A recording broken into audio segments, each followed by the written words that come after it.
ದೇವರಿಗೆ ಸ್ತೋತ್ರ. ಯಾಕೋಬನು ಬರೆದ ಪತ್ರಿಕೆ 2ನೇ ಅಧ್ಯಾಯ 1ರಿಂದ ವಚನಗಳು. ಪಕ್ಷಪಾತವನ್ನು ಕುರಿತದ್ದು. ನನ್ನ ಸಹೋದರರೇ, ಪ್ರಭಾವ ಉಳ್ಳ ನಮ್ಮ ಕರ್ತನಾದ ಯೇಸು ಕ್ರಿಸ್ತನಲ್ಲಿ ನಂಬಿಕೆ ಇಟ್ಟವರಾದ ನೀವು ಪಕ್ಷಪಾತಿಗಳಾಗಿರಬಾರದು. ಹೇಗೆಂದರೆ, ಒಬ್ಬ ಮನುಷ್ಯನು ಚಿನ್ನದ ಉಂಗುರವನ್ನು ಶೋಭಾಯಮಾನವಾದ ವಸ್ತ್ರಗಳನ್ನು ಹಾಕಿಕೊಂಡು ನಿಮ್ಮ ಸಭಾಮಂದಿರದೊಳಗೆ ಬರಲು ಮತ್ತು ಒಬ್ಬ ಬಡ ಮನುಷ್ಯನು ಹೀನವಾದ ಬಟ್ಟೆ ಹಾಕಿಕೊಂಡು ಬರಲು ನೀವು ಶೋಭಾಯಮಾನವಾದ ವಸ್ತ್ರವನ್ನು ಧರಿಸಿಕೊಂಡಿರುವವನನ್ನು ಮರ್ಯಾದೆಯಿಂದ ನೋಡಿ ಅವನಿಗೆ, ನೀವು ಇಲ್ಲಿ ಈ ಸುಖಾಸನದ ಮೇಲೆ ಕುಳಿತುಕೊಳ್ಳಿರಿ ಎಂತಲೂ, ಆ ಬಡ ಮನುಷ್ಯನಿಗೆ, ನೀನು ಅಲ್ಲಿ ನಿಂತುಕೋ, ಇಲ್ಲವೇ ನನ್ನ ಕಾಲ್ಮಣೆಯ ಹತ್ತಿರದ ನೆಲದ ಮೇಲೆ ಕೂತುಕೋ ಎಂದು ಹೇಳಿದರೆ, ನೀವು ನಿಮ್ಮಲ್ಲಿ ಭೇದ ಮಾಡುವವರಾಗಿ ಅನ್ಯಾಯವಾದ ತೀರ್ಪನ್ನು ಮಾಡುವವರಾಗಿದ್ದೀರಲ್ಲ. ನನ್ನ ಪ್ರಿಯ ಸಹೋದರರೇ, ಕೇಳಿರಿ.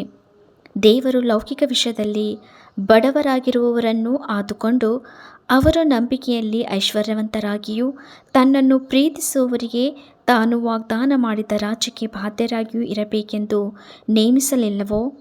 ನೀವಾದರೂ ಬಡವರನ್ನು ಅವಮಾನಪಡಿಸಿದ್ದೀರಿ. ನಿಮ್ಮನ್ನು ಬಾಧಿಸಿ ನ್ಯಾಯಸ್ಥಾನಕ್ಕೆ ಎಳೆದುಕೊಂಡು ಹೋಗುವವರು ಐಶ್ವರ್ಯವಂತರಲ್ಲವೋ? ನೀವು ಕರೆಸಿಕೊಳ್ಳುವ ಶ್ರೇಷ್ಠವಾದ ನಾಮವನ್ನು ದೂಷಿಸುವರು ಅವರಲ್ಲವೋ? ಆದರೂ ಶಾಸ್ತ್ರಕ್ಕೆ ಸರಿಯಾಗಿ ನಿನ್ನ ನೆರೆಯವನನ್ನು ನಿನ್ನಂತೆಯೇ ಪ್ರೀತಿಸಬೇಕೆಂಬ ರಾಜಾಜ್ಞೆಯನ್ನು ನೀವು ನೆರವೇರಿಸುತ್ತಿದ್ದರೆ ನೀವು ಒಳ್ಳೆಯದನ್ನು ಮಾಡುವವರು. ಅದನ್ನು ಬಿಟ್ಟು ಪಕ್ಷಪಾತ ತೋರಿಸುವವರಾಗಿದ್ದರೆ ನೀವು ಪಾಪ ಮಾಡುವವರಾಗಿದ್ದು ಅಪರಾಧಿಗಳೆಂದು ಧರ್ಮಶಾಸ್ತ್ರದಿಂದ ತೀರ್ಮಾನಿಸಲ್ಪಡುತ್ತೀರಿ. ಯಾಕಂದರೆ ಯಾವನಾದರೂ ಧರ್ಮಶಾಸ್ತ್ರವನ್ನೆಲ್ಲ ಕೈಗೊಂಡು ನಡೆದು ಒಂದೇ ಒಂದರಲ್ಲಿ ತಪ್ಪಿದರೆ ಅವನು ಎಲ್ಲ ವಿಷಯದಲ್ಲಿಯೂ ಅಪರಾಧಿಯಾಗುತ್ತಾನೆ. ವ್ಯಭಿಚಾರ ಮಾಡಬಾರದೆಂದು ಹೇಳಿದವನೇ ನರಹತ್ಯೆ ಮಾಡಬಾರದಂತಲೂ ಹೇಳಿದ್ದನು. ಆದ ಕಾರಣ ನೀನು ವ್ಯಭಿಚಾರ ಮಾಡದೇ ಇದ್ದರೂ ನರಹತ್ಯೆ ಮಾಡಿದರೆ ಧರ್ಮ ಪ್ರಮಾಣವನ್ನು ಮೀರಿದವನಾದಿ. ನೀವು ಬಿಡುಗಡೆಯನ್ನುಂಟು ಮಾಡುವ ಧರ್ಮ ಪ್ರಮಾಣದ ಪ್ರಕಾರ ತೀರ್ಮಾನವನ್ನು ಹೊಂದತಕ್ಕವರೆಂದು ಮಾತಾಡಿರಿ, ನಡೆಯಿರಿ. ಕರುಣೆ ತೋರಿಸದೇ ಇರುವವನಿಗೆ ನ್ಯಾಯ ತೀರ್ಮಾನದಲ್ಲಿ ಕರುಣೆಯು ತೋರಿಸಲ್ಪಡುವುದಿಲ್ಲ. ಕರುಣೆಯು ನ್ಯಾಯ ತೀರ್ಮಾನವನ್ನು ಗೆದ್ದು ಹಿಗ್ಗುತ್ತದೆ. ನಂಬಿಕೆ ಮಾತ್ರವೇ ಸಾಲದು, ನಡತೆಯೂ ಬೇಕೆಂಬ ಬೋಧೆ.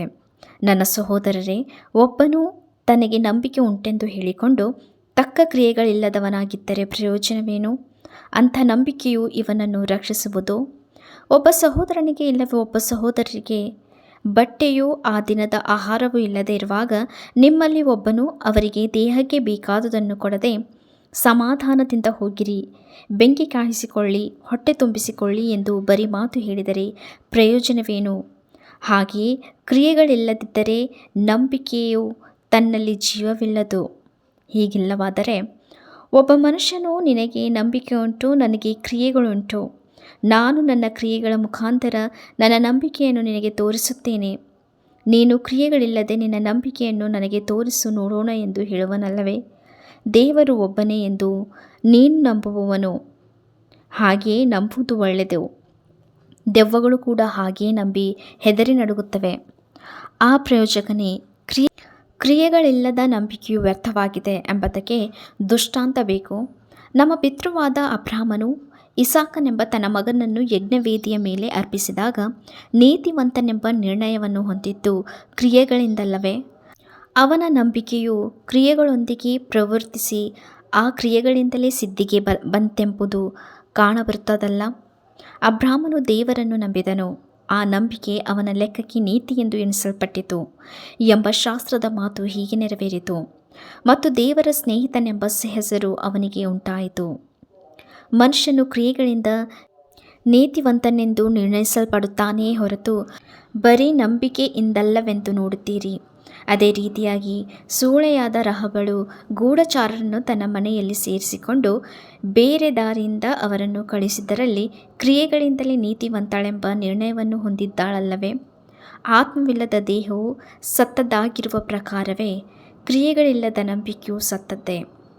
ಈ ವಾಕ್ಯವು ಯಾಕೋಬನು ಬರೆದ ಪತ್ರಿಕೆ 2ನೇ ಅಧ್ಯಾಯ 1ರಿಂದ 26 ವಚನಗಳು.